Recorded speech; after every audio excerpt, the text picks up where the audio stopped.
Governor Sanwoolu ní àwẹ̀ ọjọ́ mẹ́ta. Governor Sanwoolu, you have 3 days fasting. Fún ìlú Èkó.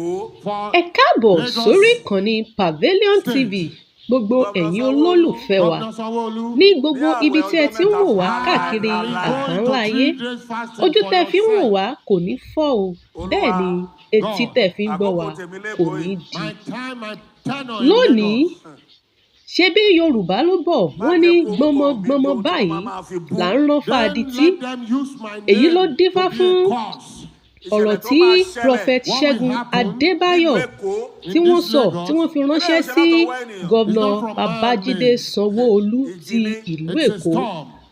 Ìránṣẹ́ Ọlọ́run yìí sọ wípé àyàfi kí Gọ́vnà Sanwoolu kí wọ́n ó gba àwẹ̀ ọjọ́ mẹ́ta fúnra wọn àti fún ìlú Èkó nítorí pé àwọn àjálù àwọn ìjì tí àwọn rí tí Ọlọ́run fi hàn àwọn ó lágbára o, pé kí wọ́n gba àwẹ̀ kí wọ́n sì gbàdúrà kí Ọlọ́run kó lè yí àwọn ìjì yìí dànù kúrò lórí ìlú Èkó.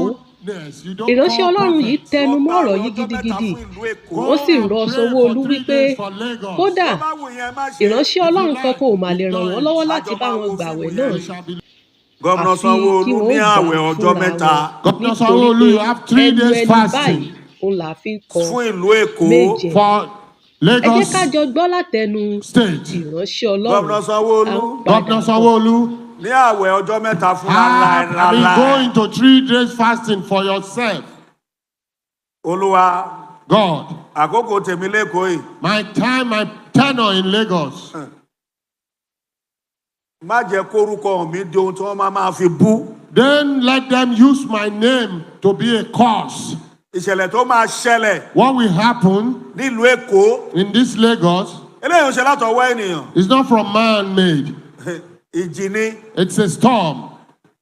Táwọn máa sọ pé àkókò Sanwó-Olú yìí ò I máa said dáa. that the tenure of Sanwoolu is not good. Lọ wá ojú Ọlọ́run fọjọ́ mẹ́ta. Go and seek the face of God for 3 Kó o fi days gbàdúrà and pray fún ìlú Èkó. Governor for Sanwó-Olú. Lagos State. Kò sí wòlíì tó máa bá ẹgbàá ìwọ ni kó There wọnú is yàrá. no prophet that will pray it for you. You pray it in your room. Torí tẹ́ ẹ bá ń jẹ oúnjẹ ẹ̀ ń para ìlú. Because when you are eating, you don't call the public or the masses. Tẹ́ ẹ bá ń lábẹ̀ ẹ kì í pe wòlíì. When you are eating goodness, you don't call prophets. Lọ gba àwẹ̀ ọjọ́ mẹ́ta fún ìlú Èkó. Go and pray for 3 days for Lagos. Tó bá wù yẹn má ṣe é. If you like, ignore it. Àjọ máa wo fíìmù yẹn We ni. shall be looking at the film together. Amen. Amen. Jẹ́ súre fún ẹ. Let me pray for you. Nípa ti tiẹ̀ Concerning you àti nípa tàwọn èèyàn tó rere tó yí ẹ ká. and the good ones surrounding you, Ìyè ló jẹ́ fún yín. it is safety for you. Nípa ti ẹ̀yin àyànfẹ́ ní ìlú Èkó. All the elects in Àyànfẹ́ Lagos. yàtọ̀ sí àyànfẹ́. Elects are different from the elects. Nípa tẹ̀yin tẹ́ ẹ wà nípa ti Ọlọ́run. All those who are for Ẹ God, ṣàmì o. say amen. Ìyè ló jẹ́ fún yín. It is safety and living for you. Ẹ jókòó. Sit down, please. Èmi ò ní sọ ju yẹn lọ. I won't say more than that. Torí fine. Ó ní ká gbàdúrà fún Jerusalem láwọn tó fẹ́ yóò ṣe rere. The Bible says we should pray for the good of Jerusalem. They that love it shall reap the goodness.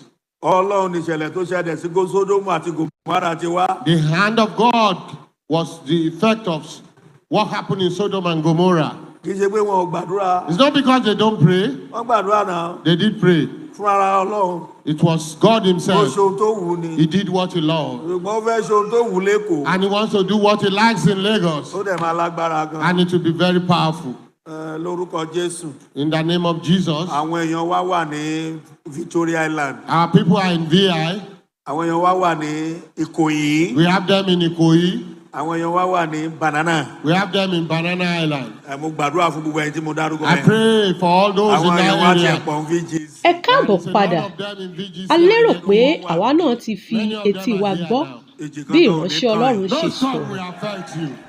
Ṣàmì Àdúrà dáadáa. tiwa ni wípé lábẹ́ ìjọba titun orílẹ̀-èdè Nàìjíríà àti ti ìlú Èkó yìí yóò sàn wá sówó, yóò sàn wá sọ́mọ, yóò sàn wá sí àìkú baálẹ̀ ọrọ̀. A ó rí tiwa ṣe o.